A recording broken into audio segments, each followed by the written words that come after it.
right, y'all. There's gray skies in the Emerald City, so grab your umbrellas because the folks of Seattle are up in arms over MLB's new uniform policy for 2023. But I'm going to tell you why it's a good thing. So stick around.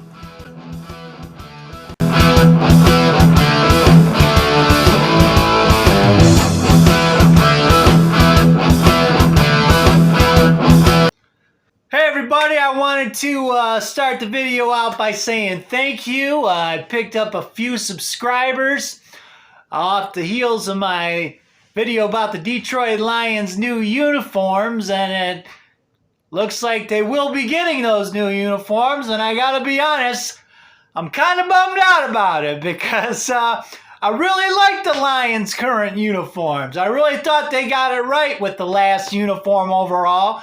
I really dig the uniforms right now, especially the white jerseys with the white pants that they wore for a couple road games this year. But I don't know what the uniforms are going to look like yet. There's been some speculation, but we'll have to wait and see. I just hope they don't turn into one of those teams like, you know, the Atlanta Falcons or the Jacksonville Jaguars, who seem like, you know, they change uniforms every 4 years just because they can. You know, I just hope they pick something and stick with it. I really wish they would have stuck with the current uniforms, but we'll talk more about it after it becomes official and we know what they look like. But I did want to say thanks to the few subscribers I picked up. And let's get into MLB's new uniform policy for 2023. They're going to be limiting teams to 4 jerseys plus 1 City Connect jersey for the teams that have that. And I'm going to be honest with you, I think it's a good idea. This might not be a popular opinion, but I think things have gotten a little crazy with all the alternate uniforms and the throwback uniforms. For instance, in Seattle this year, they're really bummed out because the Mariners are going to be dropping their road gray jersey this year in favor of the green or the navy blue.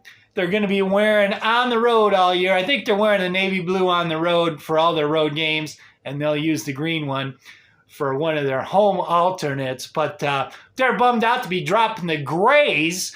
And I was thinking there might be one instance where a Mariner has to wear their gray uniform, and I was thinking the All-Star game.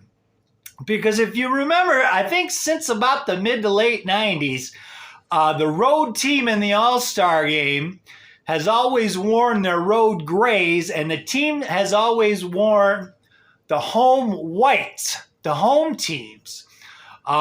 Players don't get to wear alternate jerseys in the All-Star game. But then I thought about it, and I remembered that they've had hideous All-Star game uniforms for the past couple of years. The players don't wear their regular jerseys in the All-Star games anymore.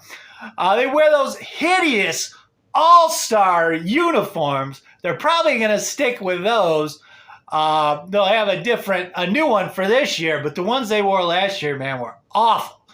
But I just remember back in 2005 when the All-Star game came to Detroit, we went to the game, and I remember thinking how cool it was to see all the players in their, the American League teams in their home uniforms, because, you know, you don't normally get to see that when you go see the Tigers play. A team comes into town, they're wearing their road uniform, and I remember, for some reason, it sticks out, Kenny Rogers.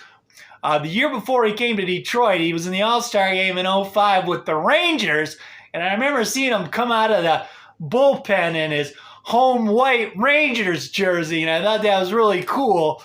And but they're bumming out in Seattle. They're not going to have the road grays.